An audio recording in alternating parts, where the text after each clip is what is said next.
Hello, my wonderful viewers, and welcome to another episode of Betty Adams Overanalyzes. Today we're going to take a look at the newest promo images dropped for the Kaiju number 8 anime, and I am excited. I'm just going to lead right off the bat. I don't like these images. I still don't like the style change, but I do appreciate them. So if you're looking at these images on the screen, it's pretty clear that what's going on here is that they've been very, very simplified from the manga designs. Lines have been removed. There's probably half the number of individual black lines in any of their features.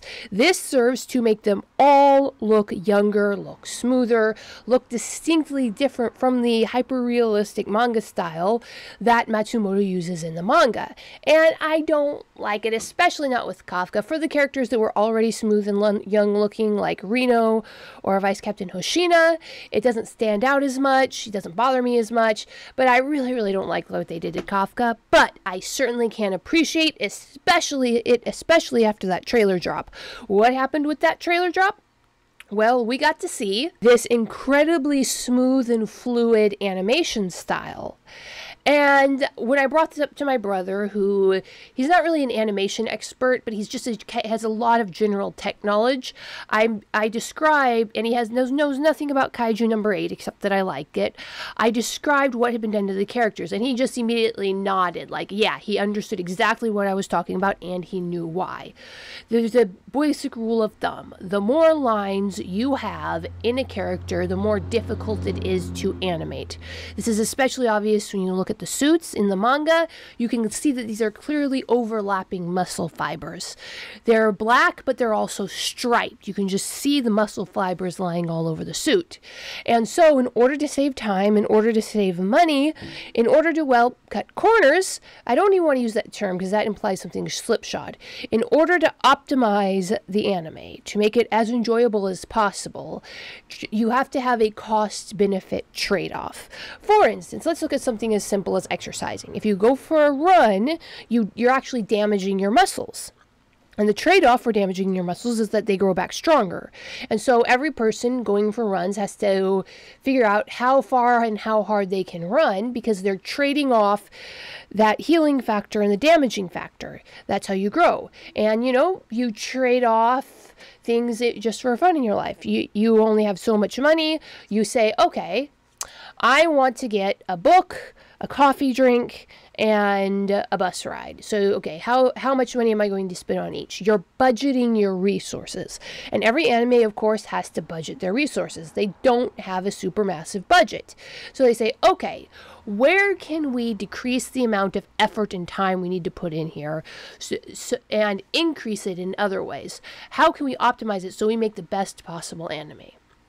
By simplifying the character designs, by smoothing them out, and making Kafka look kind of dumb, then we are able to spend more time animating them and to make the animation more fluid with less cost. So the animation studio looked at the characters, looked at the designs, and say, we are going to sacrifice the aesthetic of these really rough and gritty manga style for the aesthetic of an incredibly fluid animation style in the anime. And I really don't have anything negative to say about that. It is a logical choice. I totally understand it. I get it. For what it's worth, I approve. Go Anime Studio. Make that animation fluid. Did you see that? Ooh, the kaiju coming up the river. It was gorgeous. Cutting corners in other places, that panning shot across the city, a lot of anime traditionally would have that being a still frame like a painting, and then they'd pan across it. But no, everybody in the background's moving. Constant, natural, fluid movement in the background characters of the introduction city shot. That's pretty rare even in modern day anime. So and this is actually something I've mentioned before. I was given how much movement there is in the manga. What I mean is Matsumoto has just an outright genius for drawing panels so that you can mentally see the movement before, the movement after. I was especially talking about the scene where Kaiju number 8 punches the Yoju bomb. and just the sense and feeling of movement. I'm like, I don't know if the anime is going to be able to compete with this, because my mind animates that manga panel so well. I think that the actual animation is going to be a letdown. And I think the animators, they looked at that same thing and they said, wow, we are going to have a hard time competing with the manga for that feeling of movement.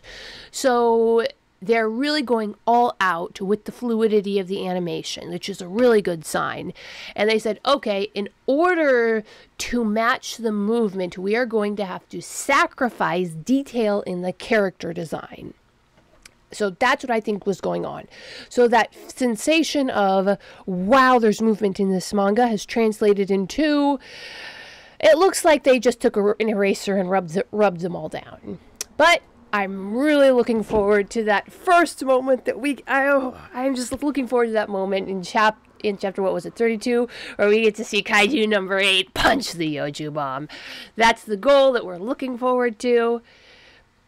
And I'm really excited. But what do you think, my wonderful viewers?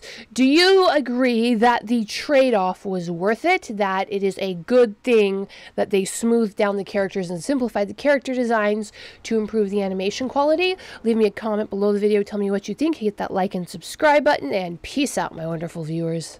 Do you love awesome science fiction books? Of course you do.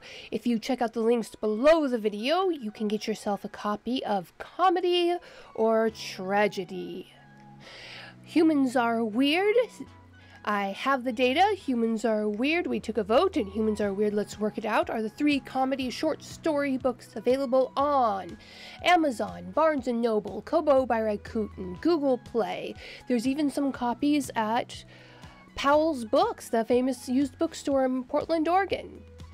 Dying Embers, dragons, aliens, and things that go boom in the night, and soon Flying Sparks.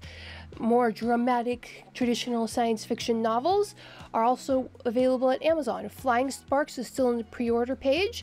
If you want a copy, you can email me by contacting the website to pre-order yourself a copy. It's still being edited.